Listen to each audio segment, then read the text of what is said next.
Well, hello everybody. Welcome to Virtual Thursday's Dire Literary Series. Someone suggested I introduce myself, so hi. My name is Timothy Gager, and tonight my feature is Tony Gloeggler, correct? Close, Gloeggler. Gloeggler, okay. And let me tell you or show you a little bit about Tony and.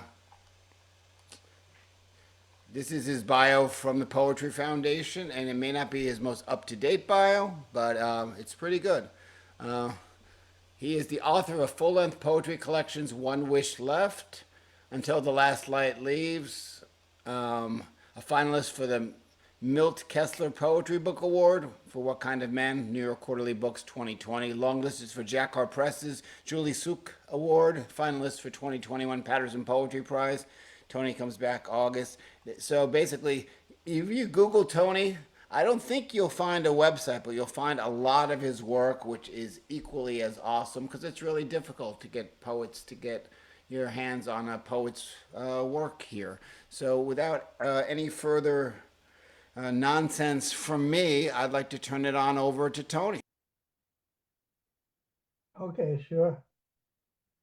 What's up, everybody? And I'm just going to run into the poems. First one's called Still Alive.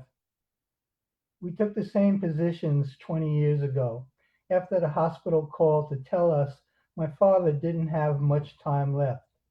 This time, mom is still alive. Donna and Jamie at the top of the bed again. She's stroking mom's forehead, running fingers through her hair. He's talking through tears about love, how well she took care of us. Me and John down by her knees, quiet, on each side. He's watching her face, lines stitching into his cheeks, my mouth's making choking sounds and whimpering, my face ready to break.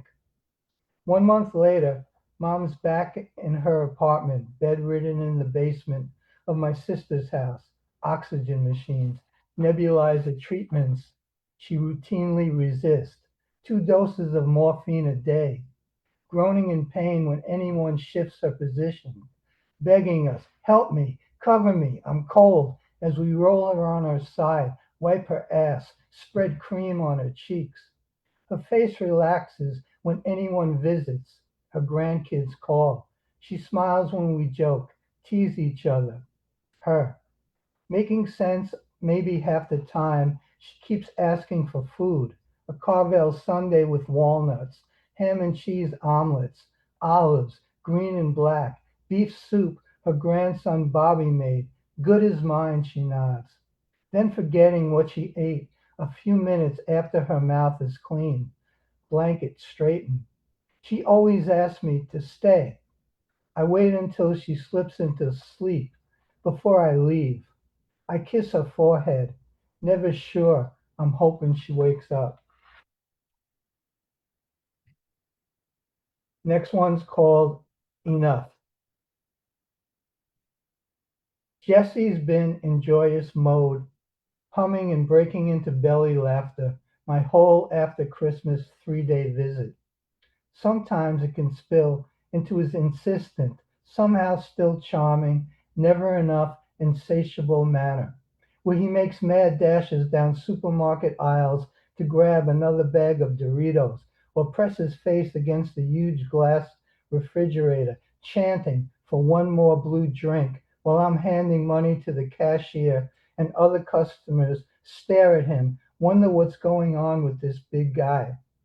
Right now, I'm trying to keep him in line, pay for Dr. Seuss's Hop on Pop and wait for my change, holding his sleeve and promising we'll go back to Crow Books January 17, 2025, my next visit, as he looks into my eyes, begging for another book. I guide him through the door onto Church Street, both of us laughing. Walking past the lit tree on our way to the bus station, a woman approaches, hands out, asking for help. The closer she gets, the louder, more desperate she sounds. I put my arm around Jessie, quicken our pace as she veers nearer. Head down, I say sorry. I can almost hear myself whispering, telling myself, I'm already taking care of Jessie. Isn't that enough for me to do? The woman follows us, yells, You ain't sorry. Fuck you. I know I should reach in my pocket, give her the $4 and change from the book. I could be a hero, and she'd be halfway to a holiday lunch. But I keep walking, flying home, forgiving myself too easily. Sound good?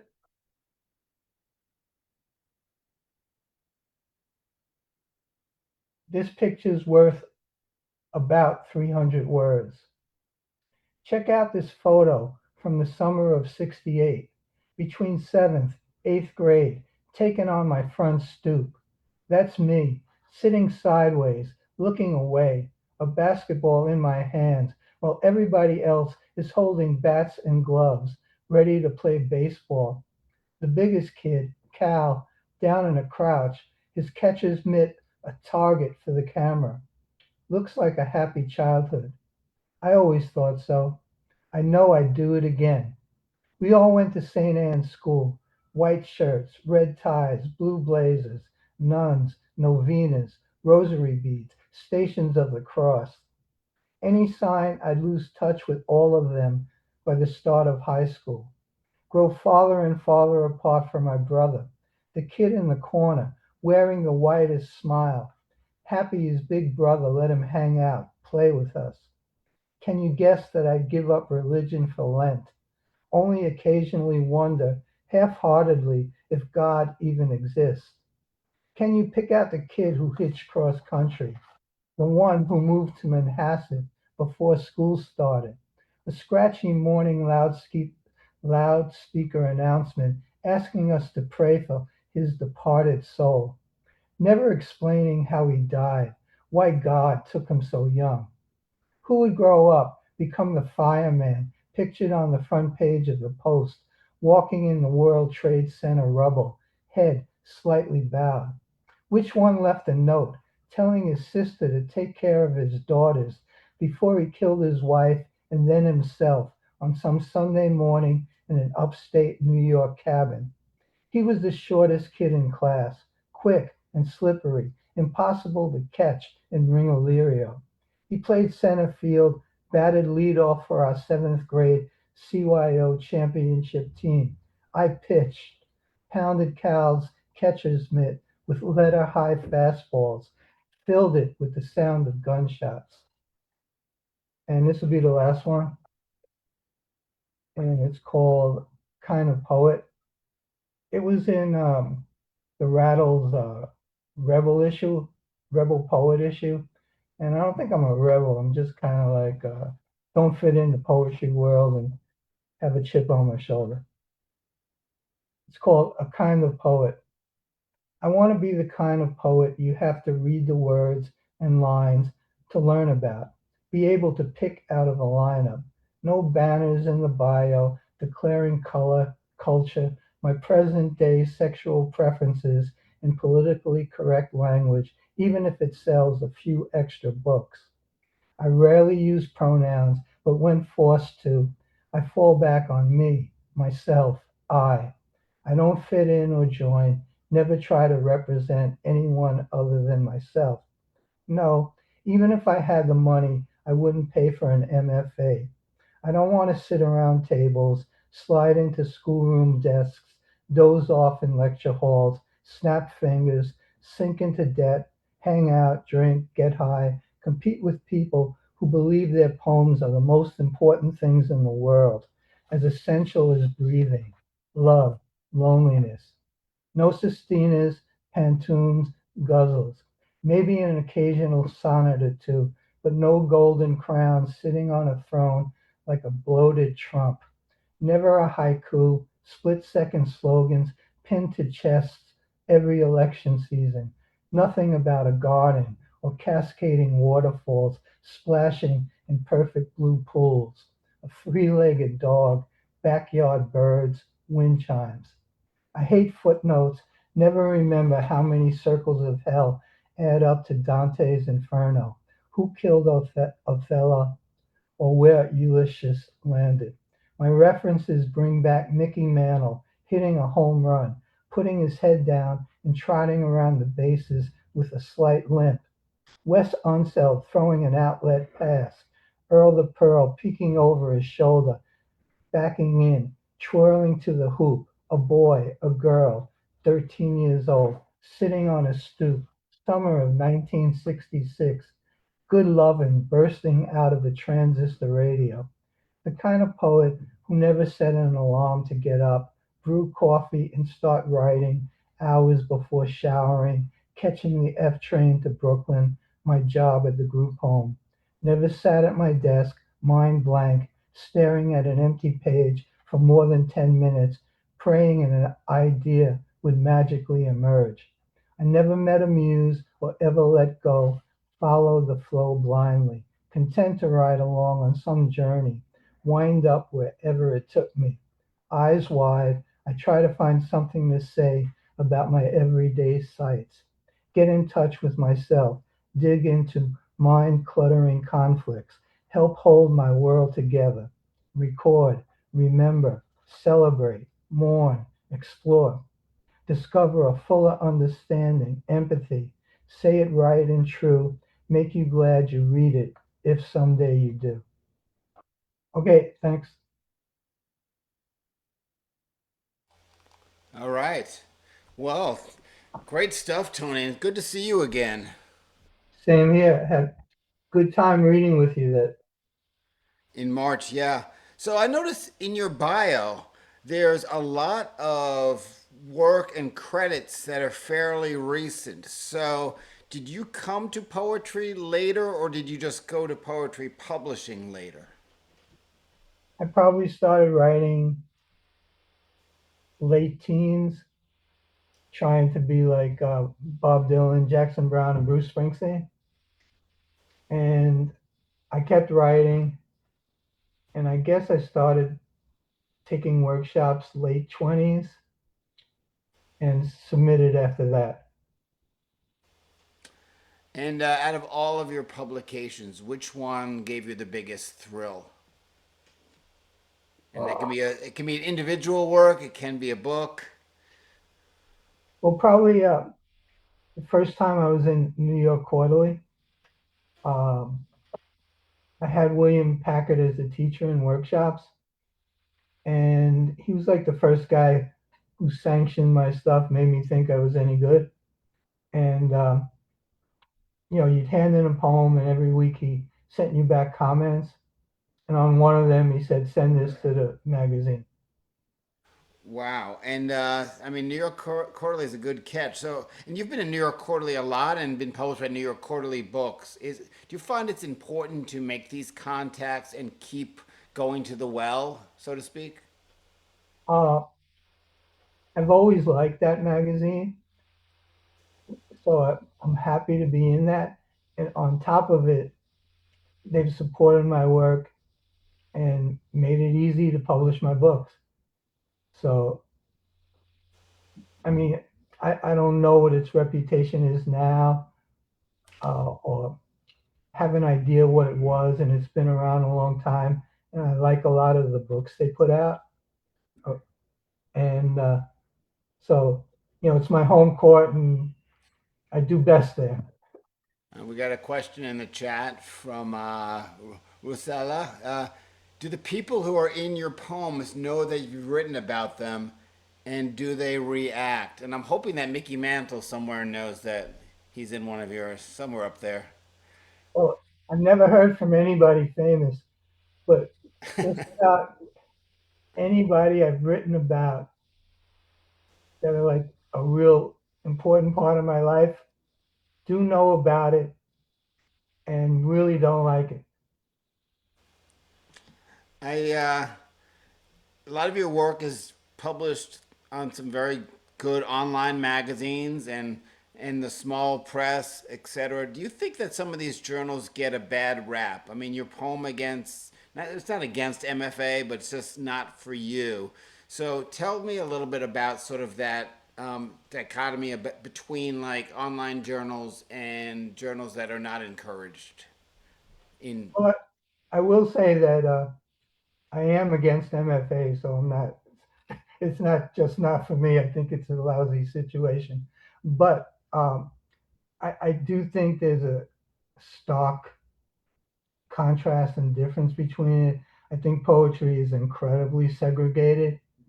That there's a bunch of little circles of it, and each circle seems to think that the most important one, and the other ones hardly exist. So it's I'm I'm usually good at predicting if I send out a batch of poems, who will take them.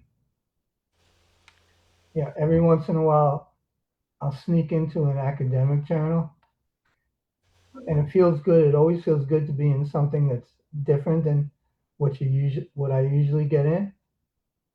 But when I read the magazine, I usually don't like it. So also in that the last poem that you read, you made reference to a three-legged dog. Is that a nod to the Charles Simic poem? Oh, Charles Simic. uh, I know the name. I don't really know his work, but no. Okay. Moving right along. You have a poem. You have a poem, 1969, which I found online, which I loved, and also a lot of your references, especially the sports references, uh, take place in that time. Do you think life was better back then, or just better to write about?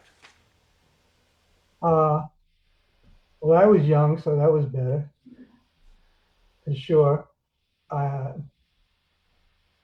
1969, I was 15, so that was really good.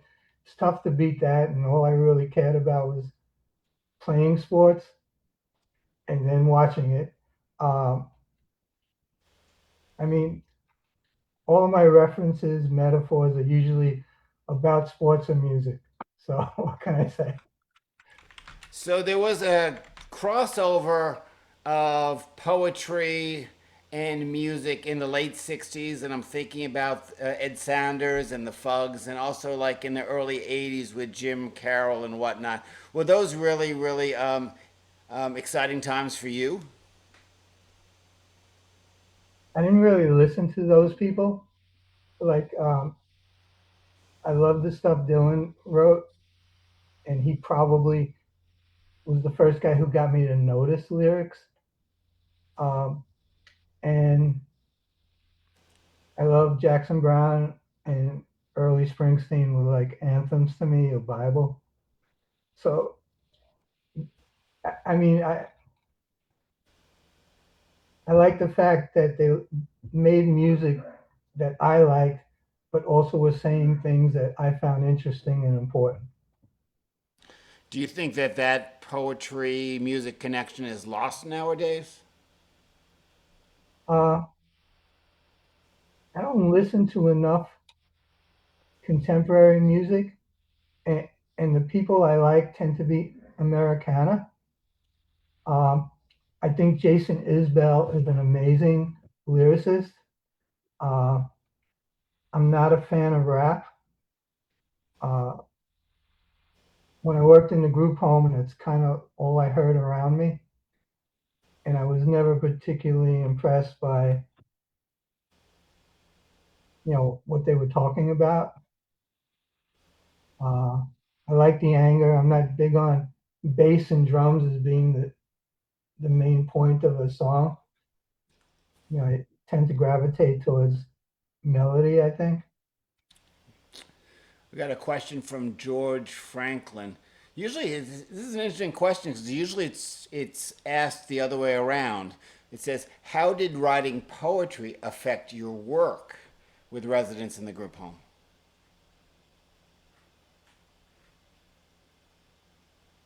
I I'm not sure how much it did. It was more the other way. Um,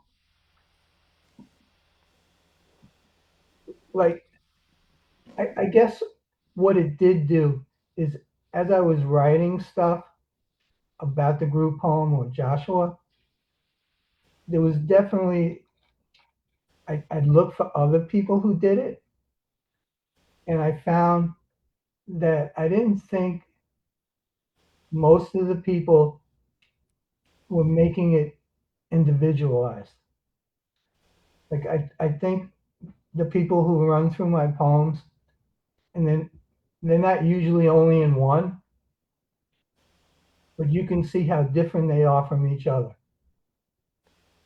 And there are people who've read my stuff and really know a lot about Larry or Joshua. And Do they want to meet Larry and Joshua afterward? uh, nobody's ever said that, but they've said, "Oh man, he sounds like a cool guy."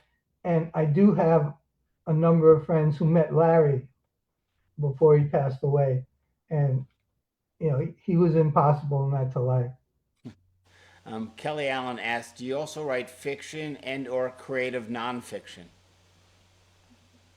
I've tried a little bit of writing short stories, and unfortunately, Kelly, I sucked, so I stopped really fast. I, I'm not much for thinking I'll get better. Well, working with the folks that you work with, do you think if you held another job, you would have been able to produce as many poems? Like, say that you were a construction worker, would you have had a whole slew of construction work poems, or would you have just not written those? Uh, I don't think construct, construction workers would be that interesting, and I wouldn't. It's and also uh, one of the big things I write about is how these guys are viewed.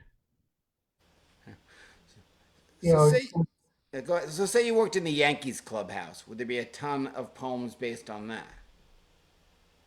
nah, I just want to watch them play. I don't find that it doesn't matter what their personality is. I don't care.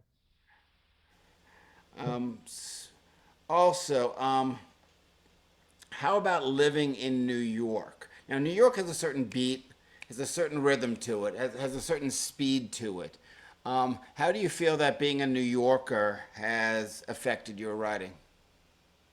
Uh, I might be like the slowest walker in the history of New York City, and I like being able to go, or I used to like it to go to the village pretty regularly, but I never wanted to live there. I live like in Queens, and it's quieter. I like that better. What I do like about New York City is that there's always a bunch of different people running around, and you get to see a lot of different things. And definitely more music was coming through back in the days when they seemed to be making movies I wanted to see. There were like all of these theaters. Just those opportunities helped me to write. But I have that sensibility. I think I have that some kind of accent too. So Using your own experience and your own journey, how should, what do you recommend for poets to polish their craft? okay, I think you basically need to read a whole lot, and I would only read the stuff that I really really like at first. Um, when I was introduced to poetry, I didn't like what I was being that was being thrown in my face, and I didn't get around to it after I got to love like Springsteen and Dylan. Then on my own, I started reading some poetry, and although I really like poetry, it doesn't touch music for me. It doesn't do the same thing. Well, who do you like now that the 17-year-old Tony would be surprised that you like? True, that's a tough one. I'm kind of like the same all the time, so I don't know if my taste would have changed that much. I think I like the same kind of poetry and music. Um, there's nobody that's knocked me out. I'm still not a fan of anything that's not narrative. Huh? Uh, I don't want to work too hard on trying to figure what the hell the poet is trying to say or anything else. Yeah, I don't know if I'm lazy or what, but I need to know what's going on in the poem. Last question. Always my favorite question. Where can we find your books? My books, I guess, online. uh, I'm sure they're on Barnes and Noble. People can always contact me through Facebook or email. That's the best way. You'll get it cheaper, and I'll get more of the money. You mean that Amazon sale that you get a nickel is not really exciting to you? Well, I get it. Even Amazon, I'll get through New York Quarterly, and I do better than a nickel. But you know, I had this idea of like how to become a best-selling poet. So Joshua, like his favorite activity in the world is ripping up books, and I visit him a weekend every month, and we go to a bookstore every 3 days. I was figuring if I ordered my book each of those days and gave it to him, I'd keep selling books. That's a good strategy. I don't know. I don't know how viable that is, but maybe if you found a bunch of people like Joshua, you could get really on the list. Tony, thank you so much. It was great to see you. Thanks for joining with us. No, I really appreciate the invite. And again, I had a real good time listening to your stuff the time I got to hear you. All right, so now, folks that are tuning in on the stream on Facebook, I am going to shut you guys down. But if you're interested in the open mic, just use the Zoom link and I'll be happy to let you in and you can share some of your work. So, again, say goodbye to these folks. Thanks again, Tony. Sure.